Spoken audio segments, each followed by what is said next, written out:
Primeira partida contra a Suíça, que é uma equipe que tende a não deixar jogar. Quanto que isso faz diferença na preparação? Bruno, eu tenho respondido às outras pessoas que uma competição do tamanho do Mundial, onde ela tem a Itália, que foi 3 Copas atrás, a sua campeã, fora. Quando tem Holanda, no último Mundial, 3ª colocada, fora.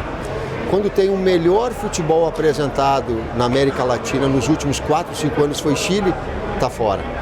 Quando tem Estados Unidos que investiu e que buscou a participação nessa sequência de Copas e evoluir, fora. E aí tu começa a ver a real dimensão, a real importância e o equilíbrio que essa competição tem. As 2 outras partidas tendem a ser partidas que dão mais espaço para o Brasil jogar? Taticamente já dá para fazer essa diferenciação? Eu não consigo, e vou dizer por quê, assim, bater, afirmar. Porque em termos estratégicos, e hoje há um equilíbrio muito grande no plano físico, tático, técnico e emocional.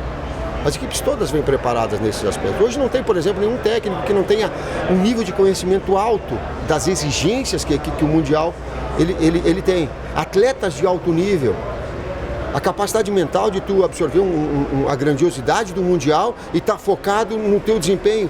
Hoje não tem, então por isso que essas diferenças são cada vez menores. E a gente tem que encontrar essas diferenças, fazer essas diferenças e fortalecer a equipe. Por que eu estou falando isso? Nós vamos jogar contra a Inglaterra e contra o Japão. Eu imaginei que estrategicamente o Japão pudesse vir marcar um pouco mais atrás. Linha 2, intermediária defensiva. Ele marcou alto.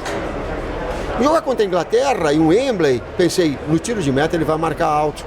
Ele marcou médio e baixo. Então as estratégias mudam. O que nós temos que saber é jogar com essas diferentes situações que o adversário também nos impõe.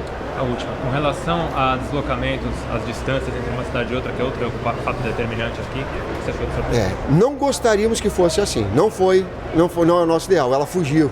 Nós gostaríamos de jogar em Sochi. Porém, qual é que foi a prioridade nossa? Ter os treinamentos próximos com o hotel próximo para potencializar o trabalho. Tu faz o trabalho e tu tem uma recuperação e alimentação próxima. Isso é a essência. Inclusive viabiliza tempo de interações com os atletas, de vídeos para passar. Né? E aí nós corrimos e torcíamos para que Sochi pudesse ser também jogos, que nós tivéssemos jogos. Mas infelizmente não foi possível. Muito obrigado. Boa sorte aí. Valeu.